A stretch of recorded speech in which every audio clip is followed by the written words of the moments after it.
Well, good morning, good afternoon, good evening, depending on where and when you're watching this, and wherever and whenever that is. I hope that you and yours are safe and healthy and following all our public health guidelines.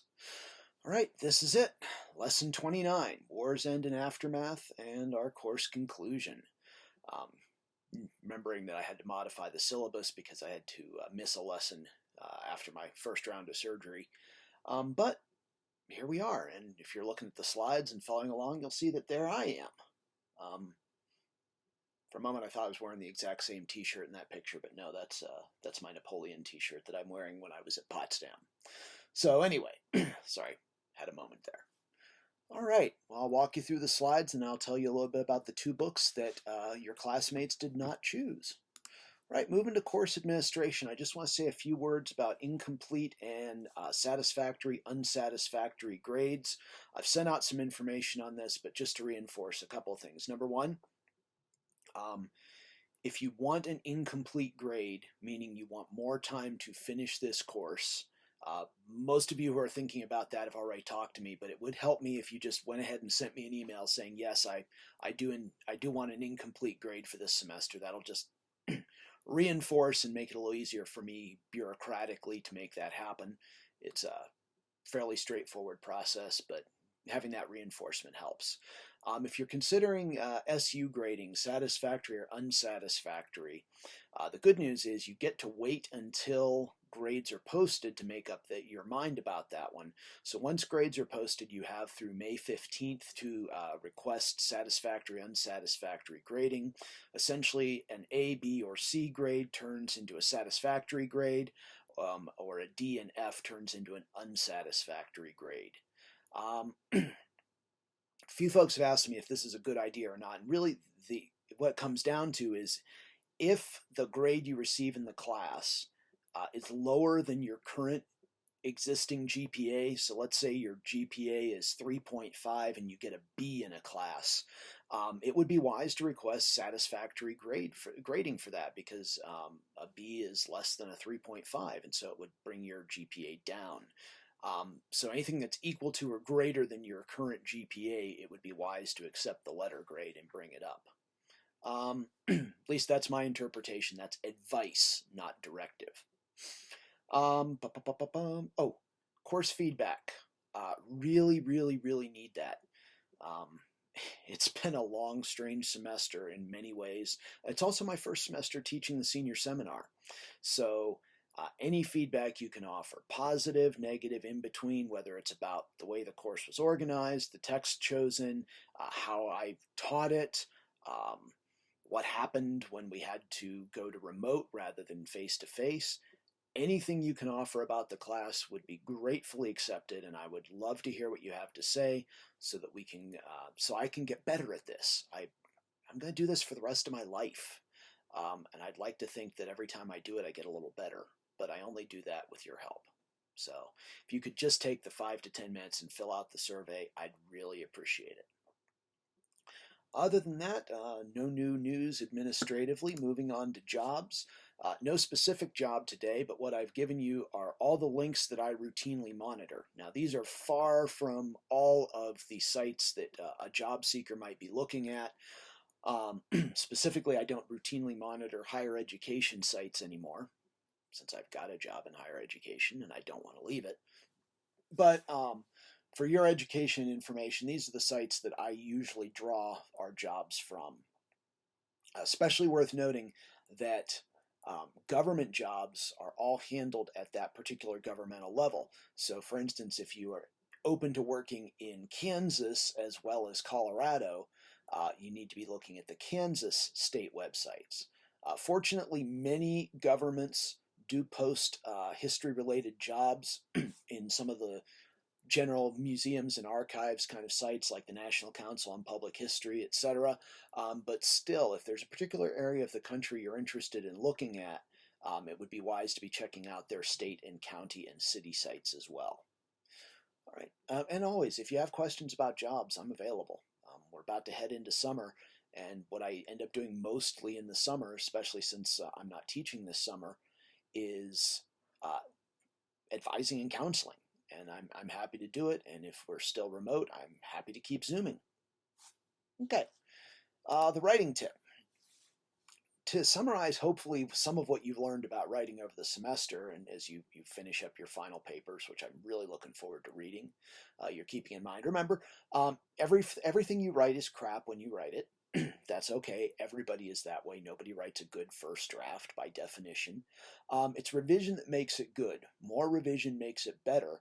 And if you can share that revision process, get somebody else's perspective, that's what's going to enable you to take your writing to the level of greatness. I'm not going to go so far as to say it takes a village to write a paper or anything like that, but getting that outside perspective, getting it outside of your own skull is really what's going to make it work. Of course, to make that happen, you need time. As Napoleon would say, go, sir, gallop, and don't forget that the world was made in 6 days. You can ask me for anything you like except time. So when you have a writing project, start it as early as possible. Build towards greatness through revision. Okay, well, here we are at the end. Conrad has taken us through embracing defeat and prompt and utter destruction, concentrating on the Pacific Theater. And Tristan did A World Destroyed and In the Ruins of Empire, also on the Pacific Theater, interestingly leaving me with the 2 books that focus on the European theater. Now, if you haven't watched Conrad's and Tristan's videos, which, man, they turned in way early, so you've probably had a chance. But if you haven't, now's a great time to go back and watch those, and then come back, and I'll talk about Yalta and Potsdam. Okay, so moving on to War's End and Aftermath. It's kind of interesting the way the book choices worked out, because not only did I end up with 2 books to talk about that actually are closely related and have a common theme to them, but uniquely, I've actually met both of the authors of these books. Serhii Plokhy I met at a conference at Ohio State a couple years ago, a few more years ago than I care to admit. And it was a brief meeting, but I was thoroughly impressed by his scholarship. He did a wonderful presentation. I'd not read any of his works prior to seeing him speak, but since then I've been sort of collecting Plokhy books and reading them as much as possible. On the other hand, Michael Nyberg, the author of Potsdam, is a true friend of long standing. I have many happy memories of watching Steelers games at his place, hanging out, a good friend from our times together at the Air Force Academy. But what's interesting, not only is that I share a limited, perhaps, or extensive personal contact with the authors, is that the 2 authors in writing these books have addressed similar themes. Both Plokhy in looking at Yalta and Nyberg in looking at Potsdam are making the essential argument that these 2 wartime and post-war, depending on how you look at it, conferences have really been seen largely in the context of the Cold War. So a lot of our histories of these conferences and understanding of these conferences have been built up with all sorts of Cold War rhetoric and Cold War interpretation around them. And both Plokhy and Nyberg are arguing that to really understand them, you can't do that. You can't say, oh, these are the opening stages of the Cold War, because that's not how the participants viewed them. So let me dig into them individually, and we'll talk a little about that. Starting with, oh man, some serious glare today. There we go. Yalta, The Price of Peace. Plokhy is a Harvard historian who works mainly on Ukraine and Russia, and that plays well in this book because he was able to access the Russian presidential archive to really reinterpret Yalta and what went on there. Interestingly, it's not just the Soviet side that he's able to reinterpret based on those documents, but because the Soviets were the host of the Yalta Conference, it was held in the Soviet Union. Because of that, and because of the fact that the Soviets bugged and recorded not just the actual sessions, but also the quarters of the British and American delegations, so the Soviets had recordings of not just the main meetings, but also the private consultations within the British and American delegations. And to do that's kind of a remarkable source. Unfortunately, it's a little difficult to figure out exactly how much Plokhy was able to draw from this, because, and this is a problem with commercial publishers like our friends at Penguin, They've published an excellent book, but they did not include a bibliography. The notes are there, the end notes are there. So if you flip through and dig through all the end notes, you can figure out where Plochi's getting his stuff. But there's no bibliography that really lays things out, and that's a flaw. That's definitely a flaw. But what Plochi is essentially arguing, based on his look at the new documents as well as the secondary sources since then, is that Churchill and Roosevelt, rather than giving away the farm, the betrayal of Yalta, as it becomes known in Cold War rhetoric, they actually do surprisingly well. Despite the fact that the Soviet Union has the world's biggest military at that point, despite the fact that the Red Army is at the gates of Berlin almost when when the Yalta Conference takes place, and is clearly going to be a dominant force in Europe for a long time to come, with so much territory liberated or occupied, depending on your point of view.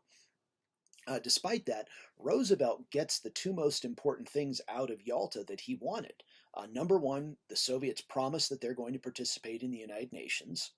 And number two, the Soviets promise that they're going to enter the war against Japan.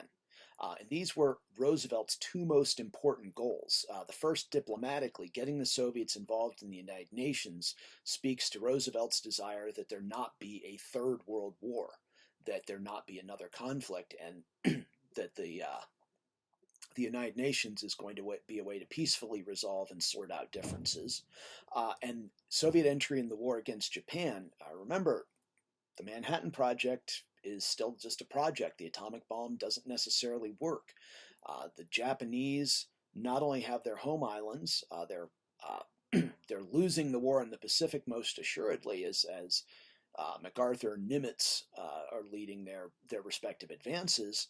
But there are still substantial Japanese forces on the Asian mainland, in Manchuria, in China, and the Japanese home islands. And it looks like it's going to be a very ugly fight indeed, as Conrad and Tristan mentioned in their talks about the books they read. So we know that, at least from the point of view of the Americans at that point, Soviet help against the Japanese was going to be very welcome. And in fact, Roosevelt's military advisors are essentially saying, that's the only thing we need. Get us that, and we don't care about anything else. The State Department, his state advisors, his diplomatic advisors had a different perspective. But his military advisors are telling him, we need Soviet participation against Japan. Just get us that. That's all. That's what we really need. And Roosevelt gets both of the things that he really wants. Churchill, on the other hand, also gets what he wants. He knows the British are in a weaker position than the other two great powers. He knows that Britain is kind of coming to the end of its manpower reserves for fighting strength. He certainly can't stand up to either the Americans or the Soviets in terms of raw military power. So what he really wants is he wants France rehabilitated to the status of great power. He wants to be able to partner with France so that together the British and French, Western Europe, can be a counterweight to American or Soviet designs. So he wants to enhance or secure Britain's status as a great power by bringing France back to the table. And he gets that. The French are unhappy they don't participate in Yalta. It's a slow burn for Charles de Gaulle for the rest of his life that he's not invited. But Churchill does secure Soviet agreement that France will, in the future, be considered a great power, even though Stalin has absolutely no respect for the French at this point whatsoever. So Churchill gets what he wants. Stalin is setting out to secure control of Eastern Europe because that's how he perceives Soviet security will be ensured for the future. And it's hard to argue the point given the Napoleonic Wars, World War I and World War II. So he wants defense in depth, and he gets it.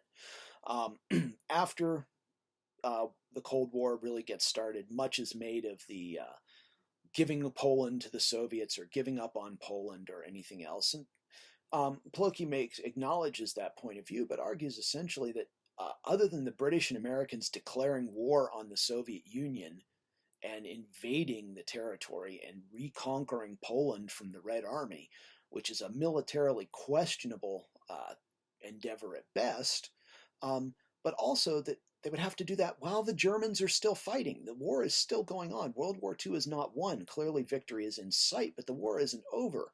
And the only way that the Americans and British could dislodge the Soviets from such an important foreign policy objective as control of Poland would be by force of arms. So, Plokhy argues that the Americans and British did better than perhaps they should have expected, but that all three of the great powers walk away from Yalta feeling like they've reached agreements that they can live with, feeling like they have gained enough and not given away too much. It's only later, as other Cold War tensions, and granted Poland is going to be a big part of creating those Cold War tensions, but it's only later that the sort of reinterpretation of Yalta as a betrayal that comes along. And it's only later that the Americans, the British, and the Soviets all begin to look back on Yalta as having created unsustainable commitments that come to agreements that weren't really going to work. But at the time, everybody felt like it had been a successful endeavor.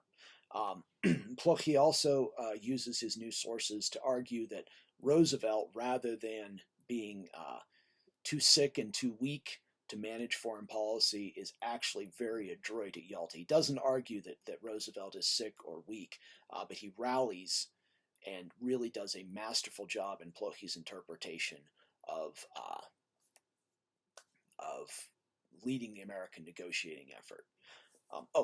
Speaking of that, in addition, it's interesting to note that Plokhy makes extensive use of the notes and diaries of both Churchill's daughter and of Roosevelt's, along with Catherine Harriman's notes. So it gives an interesting sort of perspective to the to the proceedings that you don't find in a lot of other texts. In short, I strongly recommend it. Plokhy's an excellent writer. Even though he's going day by day, even hour by hour, sometimes minute by minute through the negotiations, he tells the story in a very compelling way. So very much worth a read. So chronologically moving on to Michael Nyberg's Potsdam, the end of World War II and the remaking of Europe. Nyberg is also an excellent writer. He does not go into the level of detail of Plokhy, but he shares an argument there that we can't interpret Potsdam in terms of the Cold War.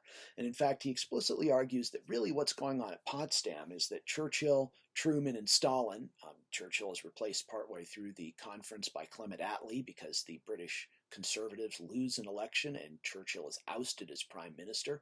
But the big three are really working very hard to come up with a European system that will prevent another war. Specifically, Nyberg argues that they are trying to clear up the detritus of 1919, of the Treaty of Versailles, that the problems raised by World War I were not solved at the Treaty of Versailles, and therefore that led to World War II. So the things that they're trying to sort out are not Cold War issues of conflict between West and East and communism and capitalism and the superpower confrontation, but problems of control within and around Europe so that the tensions that led to the outbreak of two world wars, essentially a 30 years war with a pause in between, don't happen again, because that was bad. And Nyberg argues that for the most part, they were successful. The redrawing of the borders of Eastern Europe, without consultation from the people who lived there, certainly, but nevertheless did do more to resolve the issues of nationality and ethnicity that plagued Central and Eastern Europe than the Treaty of Versailles did. Caveat, a lot of that only came about because of forced ethnic cleansing, forcing ethnic minorities to move to their titular home states, even if they'd never lived there before. But nevertheless, Nyberg is effective in arguing that that happens. He does a wonderful job of sketching the personalities of the characters. And here's where it's an interesting contrast to Plokhy, where Plokhy is a Russianist who is strongest on Stalin and his side of the negotiations, even though he's arguing a lot about what's going on in the American and British delegations too. Nyberg's actually much stronger on the American and British perspectives, less so on the Soviet. He doesn't read Russian, so he's not getting in those documents. He relies on secondary sources more for the Russian side of things. Um, but it's overall still a very effective argument. It's filled with anecdotes and bits and pieces that really stick with you, like the various souvenirs that the delegates picked up when they were visiting Berlin, when they toured the damage of Berlin, um, the things they took home with them to remember the conference by. So between the two books, if you're really interested in post-war diplomacy or almost post-war diplomacy, it would be better putting it. I should point out that, of course, Yalta goes on while World War II is still happening in both theaters, and Potsdam takes place while Germany has been defeated, but Japan is still fighting. So if you put them together, you get a really good picture of this late World War II diplomacy, this high-level summit diplomacy. And I feel like you really walk away with an understanding that um, in both cases, the people involved were trying to solve contemporary problems, not future problems. They were trying to prevent some future problems, but they did so without the benefit of hindsight that we employ and say, oh, yes, this is all about the creation of the Cold War and the development of the Cold War. All right, that's all I think I have to offer on those, but I'll be happy to answer any questions you want to post to the discussion board about them. Moving on to our final slide, I did ask you for today to take a quick look at the final bit.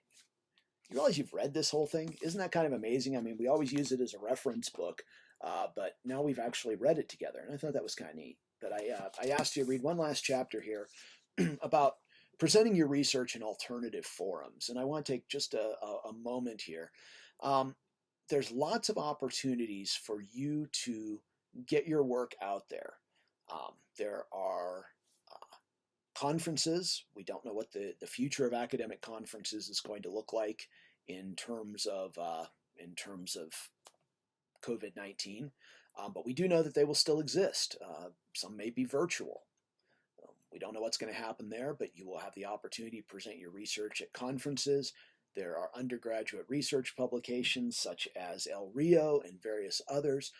You can look at your future in popular writing. You may have noticed that there are a lot of magazines and popular histories devoted to the Second World War and to various other topics that you might want to break into. So if you're interested in this sort of thing, take a few moments and get in touch with me, and we'll start to look for outlets for your writing. I also wanted to take a few moments here at the end and offer up the department services as you move forward from here, wherever that may be.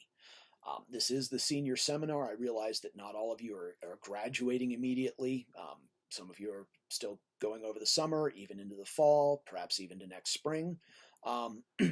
But you need to be thinking about this transition from undergraduate life, whether that's to graduate school, to further education or professional school, whether that is directly into the job market, and if so, what sort of job market. That's going to be up to you. But the resources of our department are here to help you with that job search. I also recommend to you the Career Center on campus, especially if you're looking for a job that will utilize your skills that you've developed in history, but you're not necessarily working in what we might call a history job in an archive or in a university or in a museum or something like that. So as you consider your future plans, even after you have graduated, the department is still here for you. I'm still here for you. And so we're happy to offer whatever advice, guidance, support we can. All right, that about wraps things up for today and for the semester. I look forward to reading your papers. I look forward to seeing your discussion posts and finishing those off throughout the rest of the week, so keep monitoring the discussion boards. And if you've got questions, ask. Talk to you later. Have a great day. Bye.